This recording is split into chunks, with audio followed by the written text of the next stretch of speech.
In 1983, a football league launched that was genuinely better than the NFL. Better rules, better salaries for players, better television deals than anyone expected. In its first 2 seasons, it turned a profit. 300 professional football players had careers, families, mortgages, plans. Then one man bought a team. By 1986, the league was gone. The players lost their careers. The owners lost their investments. The man who destroyed it walked away and ran for president. And the league that beat the NFL in court was awarded $1 in damages. This is the story of the United States Football League and the single decision that ended it.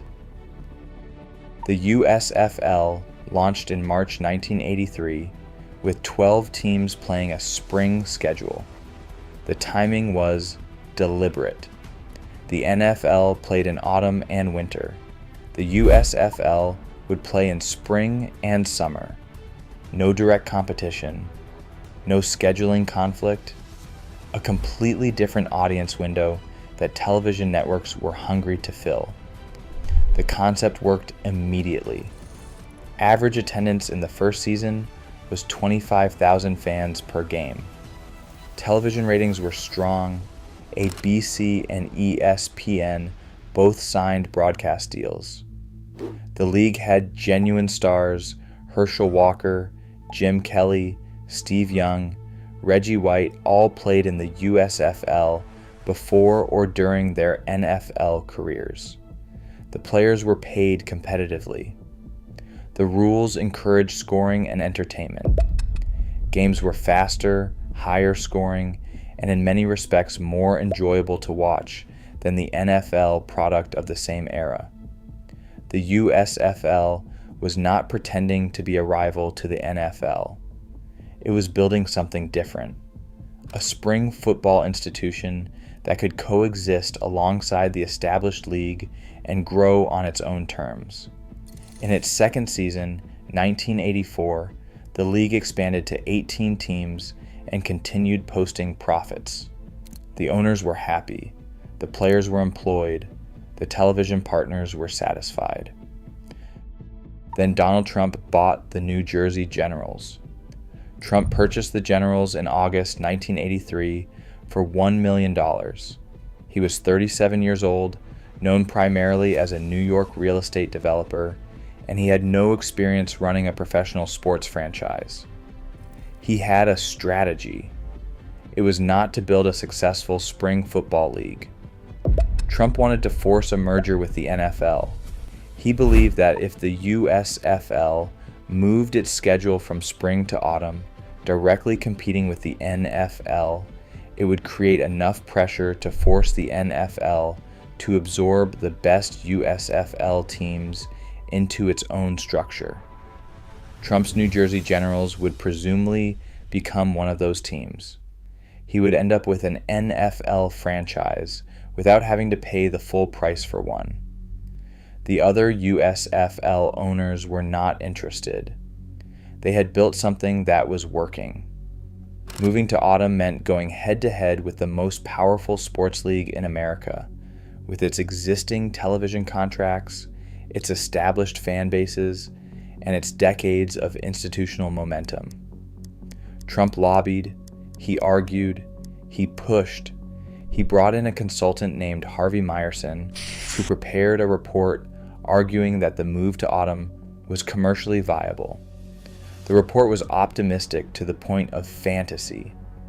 In August 1984, the USFL owners voted to move to an autumn schedule beginning in 1986. The decision was catastrophic from the moment it was made. ABC immediately canceled its broadcast deal. The network had signed with the USFL specifically because it played in spring. Moving to autumn meant direct competition with NFL games that ABC also broadcast. The contract was voided. ESPN significantly reduced its commitment. Advertisers who had valued the USFL's unique spring window, had no particular reason to pay premium rates for a third-tier autumn football product competing against the NFL.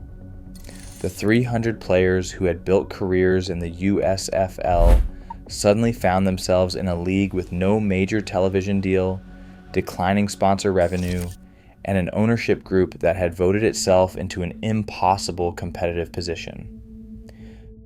The USFL filed an antitrust lawsuit against the NFL in 1984, arguing that the NFL had illegally monopolized professional football and pressured television networks to avoid doing business with competing leagues. The case went to trial in 1986. It lasted 42 days. The jury found in the USFL's favor on one of the antitrust counts. They concluded that the NFL had indeed illegally monopolized professional football. Then they awarded the USFL $1 in damages. Under American antitrust law, damages are automatically tripled. The USFL received $3. The jury had found that the NFL broke the law. They had also found that the USFL's own decision to move to autumn was the primary cause of its financial damage. The league had voted to destroy itself. The NFL had helped. The jury split the blame accordingly. The USFL suspended operations in August 1986, 3 months after the verdict. It never played another game. Trump did not get his NFL franchise through the merger he had engineered the move to autumn to force. The NFL had no interest in absorbing USFL teams on Trump's terms. He walked away from the New Jersey Generals, having paid $1 million for the franchise, and having played a central role in destroying the league that franchise belonged to. The 300 players whose careers ended when the USFL folded received no compensation from the antitrust verdict. The $3 went to the league's creditors. Some of them were absorbed by the NFL. Most were not. Professional football careers are short under the best circumstances. Losing 2 or 3 seasons to a league that imploded by its own decision is damage that cannot be recovered. Herschel Walker and Jim Kelly and Steve Young were good enough to rebuild their careers in the NFL. The players who were not at that level had no second chance. The USFL was not a failed experiment. It was a working institution destroyed by a single vote taken for the benefit of one owner rather than the health of the league. It had profitable seasons, it had legitimate stars, it had a television audience and a broadcast infrastructure that was growing.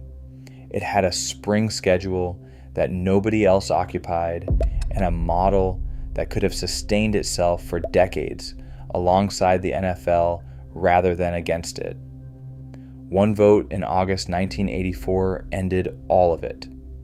The man who pushed hardest for that vote walked away. The players did not. The United States Football League was awarded $1 by the court that found the NFL guilty of breaking the law. $3 after the mandatory tripling. For $3 and one bad vote, 300 professional football players lost their careers. Thanks for watching Buried Brands. If this story made you angry, subscribe. A new story every 10 days. Next video coming September 2nd.